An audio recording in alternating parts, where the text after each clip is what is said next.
আসসালামু আলাইকুম। আমি মনি, আমার পুচুদের মা। তো গতকালকের ভিডিওটা এখান থেকেই শেষ করছিলাম। আজকে আবার সেখান থেকেই শুরু করলাম। তো এই যে ঘরে ঢুকেই দেখতে পাচ্ছেন কত সারপ্রাইজ রেডি রাখছে আমার হাসব্যান্ড আমার জন্য। মানে বিগত দিনে সে যত কিছু বাইরে থেকে আনছে, তার একটা প্যাকেট পর্যন্ত সে ফেলে নাই। আর প্রত্যেকটা রুমের যে দরজা লাগানো সেরকম দরজা লাগানোই আছে। সে জাস্ট এই ডাইনিংয়ে ঢুকছে আর একটা রুমে থাকছে এই পর্যন্ত। আর ওই রুমগুলোতেও সে ঢুকে নাই।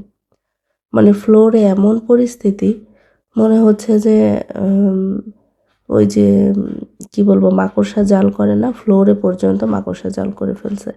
তো যাই হোক আস্তে আস্তে ভিডিও দেখতে থাকেন, আরও কত যে মানে অবাক করার মতো জিনিস দেখতে পারবেন, শুধু দেখতে থাকেন। তো সবার আগে হচ্ছে বাড়ি থেকে যে তরকারি রান্না করে নিয়ে আসছিলাম সেগুলো হচ্ছে ফ্রিজে ঢুকাই রাখতেছি। তারপরে হচ্ছে অন্যান্য কাজ। আর আজকে খুব একটা কাজ তো আগানো সম্ভব না। আর রাত তো অলরেডি ৯টার মতো বেজেই গেছে এই খাবার-টাবার ঢোকাতেই। পরে আমার হাসব্যান্ড বাইরে গিয়ে হচ্ছে পরোটা, ডাল নিয়ে আসে। আর এখন রান্নাঘরে যে পরিস্থিতি, সেখানে ঢুকে খাবার গরম করে খাওয়া অসম্ভব। আর এটা হচ্ছে ড্রয়িং রুমের সোফার কাপড়টাতে দেখতে পাচ্ছেন ফাঙ্গাস লেগে গেছে। তো যাই হোক কোনো রকমে হচ্ছে রাতের খাবারটা সেরে এই যে ডাল আর পরোটা আনছিল যে বললাম সেটাই খেয়ে তারপরে হচ্ছে আস্তে আস্তে করতে হবে। আর এই যে বাড়ি থেকে খাবার আনছিলাম সেটা বক্স ভরাই আছে। আর দেখতে পাচ্ছেন সে যে ডায়াবেটিক টেস্ট করছে তার যে স্টিকগুলো পর্যন্ত সে ফেলে নেই। মানে কি বলবো, মানুষ অলস হয় ঠিক আছে। যদি আমি যেখানে থাকি প্রত্যেক বাসায় যে মানে প্রতিবেশী ভাবি আছে তাদের সাথে যখন গল্প করি যে আমার হাসব্যান্ড প্রচণ্ড অলস। তো যাই হোক তার আগে এই যে সেমাই পিঠায় যে আব্বু দিয়ে গেল সবার শেষে, সেটাও ফ্রিজে রেখে দিলাম। তো যেটা বলতেছিলাম, প্রত্যেক ভাবিকে যখন বলি আমার হাসব্যান্ড খুব অলস, তখন তাদের একটাই কথা থাকে, ভাবি আমার হাসব্যান্ডও অলস। প্রত্যেক ছেলে মানুষই অলস। আমার বিশ্বাস হয় না। প্রত্যেক ছেলে মানুষ অলস ঠিক আছে, কিন্তু আমার হাসব্যান্ডের মতো না। তো যাই হোক আব্বু ওই যে এক গাদা খাবার-টাবার এটা ওটা কিনে দিছিল, সেগুলো অনেকটা বেঁচে গেছে, সেগুলো এখন রেখে দিচ্ছি। আর এগুলো বাড়ি থেকে করে আনছিলাম, মরিচের একটা ভর্তা, চিলি ফ্লেক্স, তারপরে হচ্ছে দুনিয়ার এই যে মশলা এটা ওটা সব কিছু এগুলো বাড়ি থেকেই নিয়ে আসা। আজকে জাস্ট এইগুলোই একটু মানে গোছায় রাখতেছি খাবার-টাবারগুলো। তা না হলে তো খাবার তো যেখানে সেখানে রাখা যাবে না। তো আজকে এই পর্যন্তই, সেগুলো রেখে এবার বাচ্চাদের জন্য একটু সুজি ভেজে সুজি রান্না করে ওদেরকে খাইয়ে পরে ঘুম দিব। কারণ ওরা তো পরোটা ওভাবে খেতে পারে না। তো যাই হোক আজকের মতো এই পর্যন্তই। আজকে আর কোনো কাজ করা সম্ভব না। জাস্ট যে খাবার-দাবারগুলো বাড়ি থেকে আনা হয়েছিল সেগুলোই গোছায় রাখছি।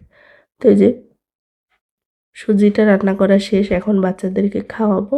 আর এটা হচ্ছে পরের দিনের ভিডিও।